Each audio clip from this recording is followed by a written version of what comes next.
wabarakatuh. Waalaikumsalam warahmatullahi wabarakatuh. Apa kabarnya hari ini anak-anak? Baik. Baik, alhamdulillah. Nah, sebelum kita memulai kegiatan pada hari ini, yang lebih baiknya kita berdoa. Silakan kepada ketua kelas untuk memimpin doa. Sebelum mulai kegiatan pada pagi hari ini, kita berdoa menurut agama dan kepercayaan masing-masing. Berdoa mulai. Berdoa selesai. Ya, alhamdulillah. Hari ini ada yang tidak berangkat? Tidak, Bu. Masuk semua ya. Ya. Nah, jadi hari ini Ibu akan melakukan bimbingan klasikal bersama kalian dengan topik sosial yang temanya itu adalah mengenai kenakalan remaja. Ya, di sini Ibu akan membahas mengenai kenakalan remaja itu apa, terus bagaimana caranya untuk mencegah agar kita itu tidak terjerumus. Apa saja sih kenakalan remaja itu? Gitu nanti akan Ibu bahas di sini. Nah, anak-anak, di sini Ibu minta kerjasamanya untuk kalian. Nantinya ketika Ibu menjelaskan harap dipahami ya. Ya. Kalau begitu sudah siap?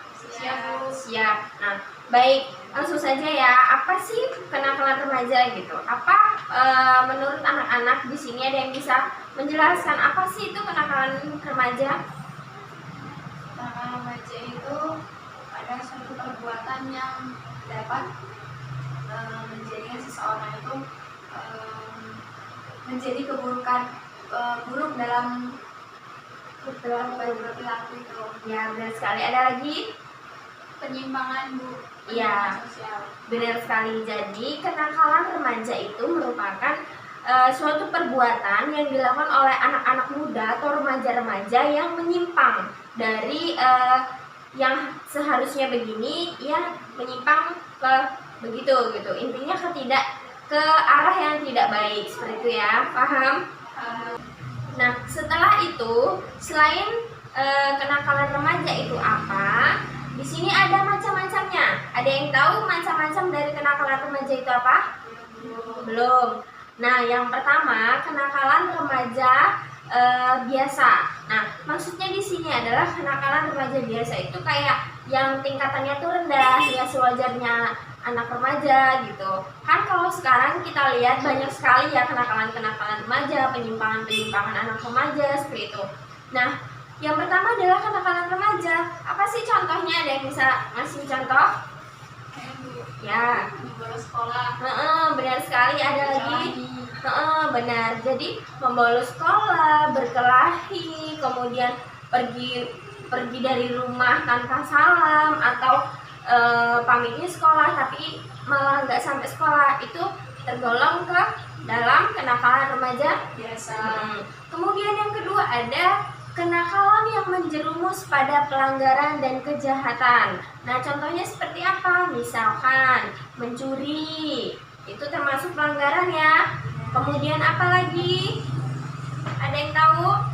Mengendarai kayak banyak nih kan, Bu, banyak anak sekolah tapi udah bisa naik motor tapi dia belum punya SIM. Ya, termasuk melanggar lalu lintas ya. Ada lagi? Cukup ya? Nah, benar sekali. Jadi seperti mencuri, seperti mengendarai motor tapi tidak punya SIM, itu juga termasuk penyimpangan remaja. Setelah itu apa lagi? Tidak memakai helm, itu juga termasuk ke dalam kenakalan remaja yang berdampak pada pelanggaran hukum. Nah, kemudian ada lagi kenakalan remaja khusus. Maksudnya di sini adalah misalkan menikah tapi sudah hamil duluan gitu, terjadi kecelakaan atau hubungan seks di luar nikah lebih tepatnya ya, itu termasuk penyimpangan remaja atau penyimpangan remaja yang bersifat khusus seperti itu, karena dia sudah terlalu tingkatannya itu agak lebih tinggi daripada pelanggaran hukum gitu. Sudah melanggar hukum, melanggar agama juga kan ya, melanggar norma juga seperti itu. Ya itu tadi seperti seks di luar nikah, kemudian penyalahgunaan narkoba, minum-minuman keras, kemudian apa lagi? Terus pemerkosaan gitu ya, seperti itu ya. Nah, itu bisa dikatakan kenakalan remaja yang sifatnya khusus seperti itu. Nah, selanjutnya ada kenakalan remaja di sekolah. Kenakalan remaja di sekolah ya seperti yang hal biasa tadi ya, membolos, mungkin tidak masuk pada jam yang sudah dijadwalkan. Itu mungkin itu kenakalan-kenakalan remaja yang terjadi di sekolah, tawuran seperti itu ya. Nah, selanjutnya adalah kenakalan remaja di luar sekolah, misalkan tawuran. Itu kan di luar sekolah ya. Nah, itu juga termasuk kenakalan remaja atau penyimpangan perilaku remaja seperti itu. Nah, selain itu ada kenakalan remaja di lingkungan luar. Contohnya ada yang bisa memberikan? Ya, silakan. Balapan liar. Nah, benar sekali. Kenapa itu masuk ke dalam perilaku penyimpangan remaja? Karena balapan liar itu yang pertama tidak berizin, ya kan? Yang kedua, dia tidak menggunakan pengaman dengan baik, dia tidak safety gitu. Kemudian yang ketiga, meresahkan, ya kan? Misal nih, biasanya balapan liar itu terjadi di malam hari dengan suara motor yang dikenal pot racing seperti itu ya. Nah, dengan suara knalpot racing itu biasanya dilakukan malam hari, mengganggu warga-warga yang sedang istirahat. Nah, itu termasuk kenakalan remaja. Kemudian, apa saja sih Bu faktor-faktor dari kenakalan remaja? Di sini ada yang bisa memberikan contoh apa saja, menyebutkan? Belum. Nah, jadi faktor-faktor dari kenakalan remaja itu yang pertama itu ada faktor internal. Kenapa ada faktor internal? Karena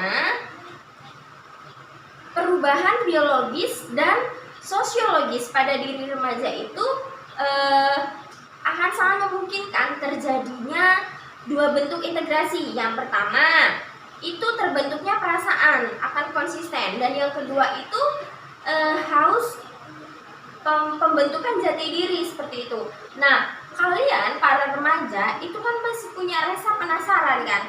Rasa penasaran yang menggebu-gebu, rasa ingin tahu, rasa ingin mencoba. Nah, dari situlah apabila kalian tidak menemukan jati diri kalian atau kalian krisis jati diri, nah itu bisa menyebabkan penyimpangan sosial tersebut. Gitu. Kalian akan terjerumus ke dalam hal-hal yang tidak baik seperti itu. Nah, selain faktor internal, ada faktor apa lagi?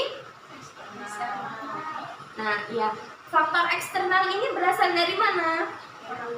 Dari luar, orang tua juga. Nah, kalau faktor eksternal itu keluarga serta perceraian orang tua, itu termasuk ke dalam eksternal.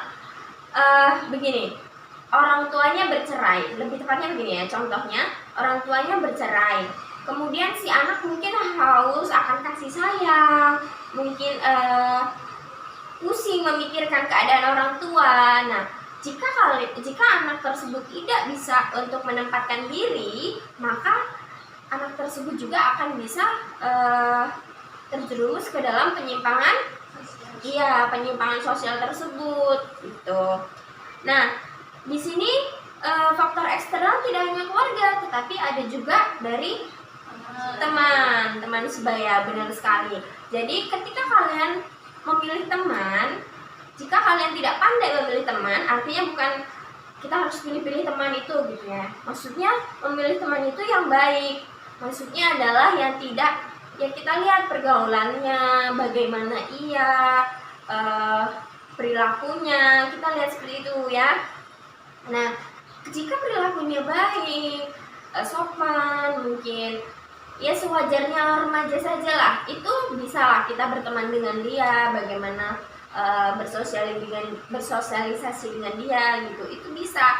Tapi jika kita melihat si anak ini kok sudah sepertinya melenceng dari garis yang harusnya kita sebagai remaja itu berjalan, maka sebaiknya kalian sebagai remaja yang pintar, yang baik, maka sebaiknya hindarilah hal-hal yang seperti itu ya. Nah, selain faktor ada lagi yaitu selain faktor eksternal ada faktor satu lagi, apa? Ada yang tahu? Belum. Kemajuan dari teknologi. Kenapa demikian? Ada yang bisa menyebutkan alasannya?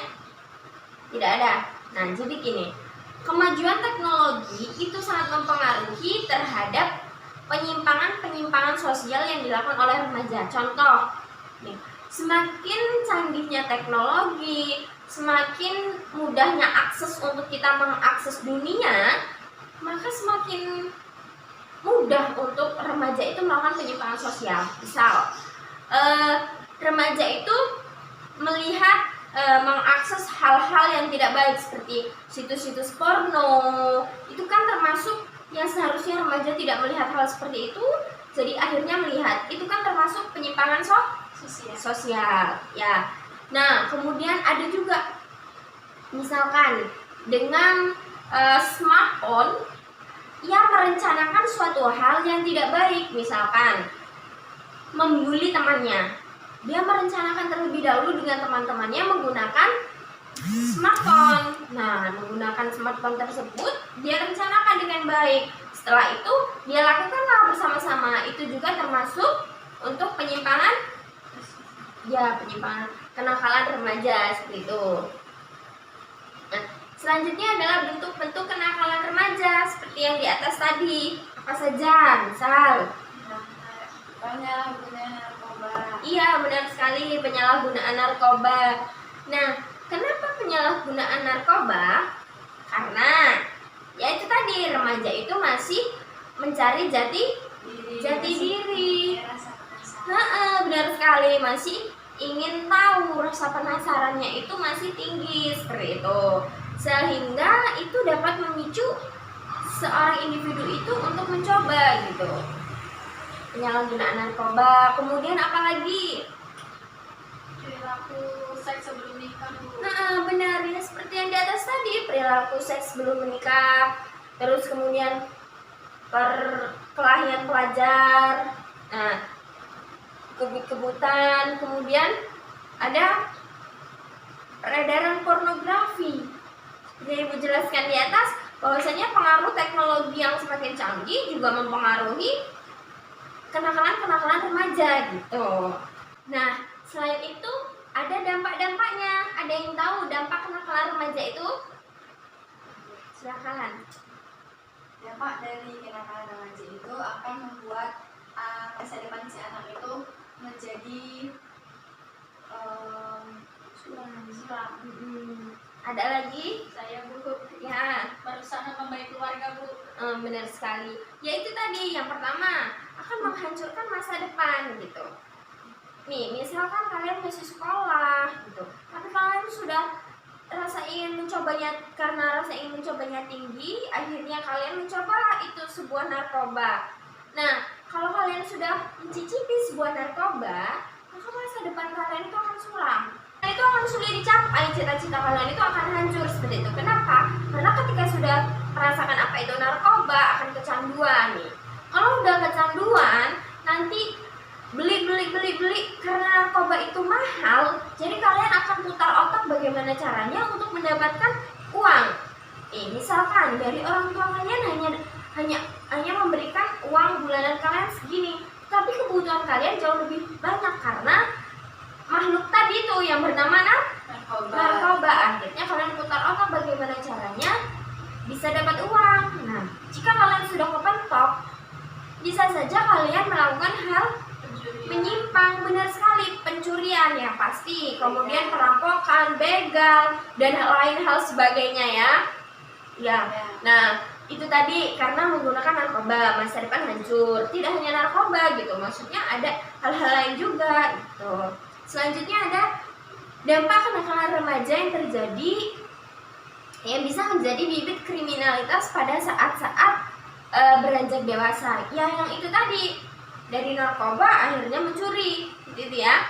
Kemudian di sini ada yang menghancurkan atau merusak nama baik keluarga. Gimana? Di sini ada yang bisa memberikan contoh kenapa bisa merusak nama baik keluarga? Saya, Bu. Saya seperti ketika mereka melakukan kenakalan bersama teman-teman saya, misalkan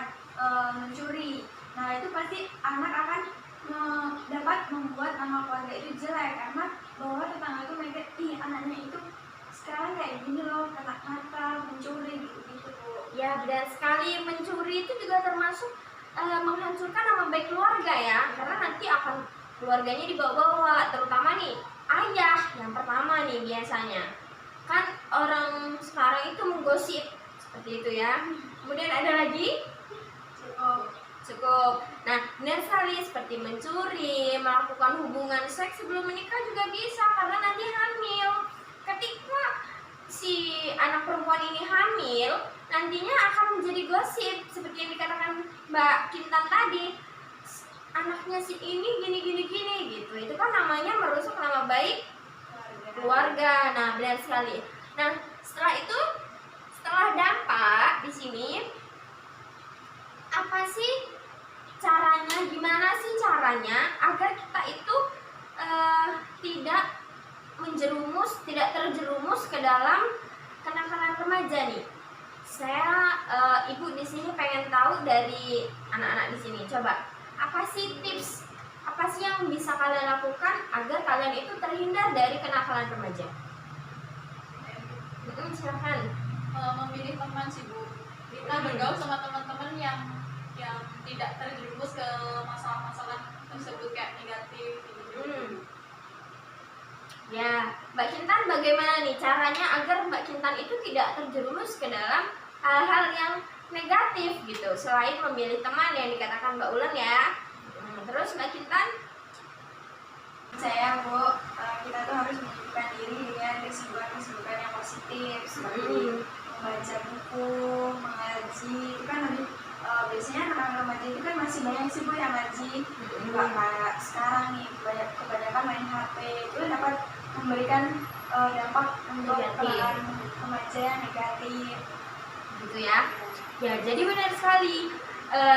Bagaimana cara kita memilih teman, bagaimana cara kita hidup di lingkungan, kemudian bagaimana cara kita bersosialisasi, belajar dan hal lain sebagainya, itu juga menjadi solusi bagaimana agar kita itu tidak terjerumus ke dalam kenakalan remaja. Benar sekali yang dikatakan tadi, caranya memilih teman yang baik bukan berarti kita memilih teman yang seperti ini tidak, tetapi memilih teman dalam artian itu bagaimana cara kita melihat teman itu gitu, pergaulan dari teman itu gitu. Kemudian yang kedua, sibukkan diri dengan kegiatan-kegiatan. Misalkan sekarang kan udah SMA ya, sibuklah dengan kegiatan-kegiatan organisasi, dengan belajar untuk masa depan kalian. Itu juga akan membatasi pergaulan kalian ke hal-hal yang negatif seperti itu. Kemudian membekali diri kalian dengan prinsip yang pertama ya, kalian itu sedang mencari jati diri. Kalian harus punya prinsip. Bagaimana prinsip kalian agar kalian itu tidak terjerumus ke dalam kenakalan remaja tersebut seperti itu. Nah, setelah itu semua, setelah ibu jabarkan dari tadi sampai dengan sekarang, ibu pengen kalian itu menyimpulkan dari apa yang sudah ibu sampaikan. Ada yang bisa? Silakan. Jadi kesimpulan pada pagi hari ini itu adalah tentang kenakalan remaja. Di mana kenakalan remaja itu adalah suatu perilaku penyimpangan yang dilakukan oleh remaja yang dapat menimbulkan dampak negatif. Lalu dampaknya itu seperti dapat menghancurkan masa depan remaja, dapat memberikan nama baik keluarga itu menjadi jelek, seperti itu Bu. Terus caranya untuk supaya kita dapat terhindar dari kenakalan remaja itu, kita harus dapat memilih teman yang baik, antara akhlaknya, terus pergaulannya, lalu dapat memberikan Hal positif. ya, dapat memberikan hal positif yang berpengaruh kepada kita juga. Ya Bu, terima kasih. Iya, beri aplaus untuk Mbak Kintan. Jadi seperti itu ya, mengenai topik pembahasan kita pada hari ini, yaitu kenakalan remaja. Nah, dalam hal ini Ibu memiliki tugas untuk kalian. Tugasnya yaitu, nah di sini sudah tertera tugasnya. Dari materi yang Ibu sampaikan tadi, silakan diisi, nanti dikumpul ya. Silakan difahami dan diisi.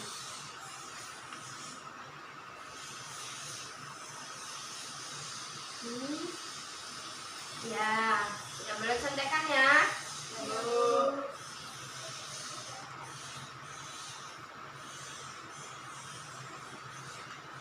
Selesai? Ibu. Ya, Bu. Oke, silakan dikumpul. Ya, terima kasih. Silakan, Kak Intan sudah? Ya. Wah, jawabannya lengkap sekali ya sepertinya ini, sampai penuh satu lembar. Ya, kalau begitu terima kasih. Ibu cukupkan sekian ya untuk pembahasan kita pada hari ini. Ada yang ingin ditanyakan? Cukup ya. Kalau begitu, sebelum mengakhiri kegiatan kita hari ini, silakan untuk berdoa. Ketua kelas, silakan memimpin doa. Setelah mengikuti kegiatan pada pagi hari ini, alangkah baik kita berdoa supaya ilmunya dapat terserap pada kita. Berdoa mulai. Berdoa selesai. Ya, terima kasih karena anak-anak sudah mengikuti kegiatan hari ini dengan antusias. Bagaimana setelah ini, setelah diberikan pembahasan hari ini, semoga dapat menambah wawasan kalian ya. Semoga dapat menambah wawasan kalian, berguna bagi kalian, seperti itu. Nah, akhir kata, Ibu mohon maaf apabila dari awal hingga akhir banyak kata-kata Ibu yang salah, dan kepada Allah Ibu mohon ampun. Ibu akhiri, wassalamualaikum warahmatullahi wabarakatuh. Waalaikumsalam warahmatullahi wabarakatuh. Hati-hati di jalan ya.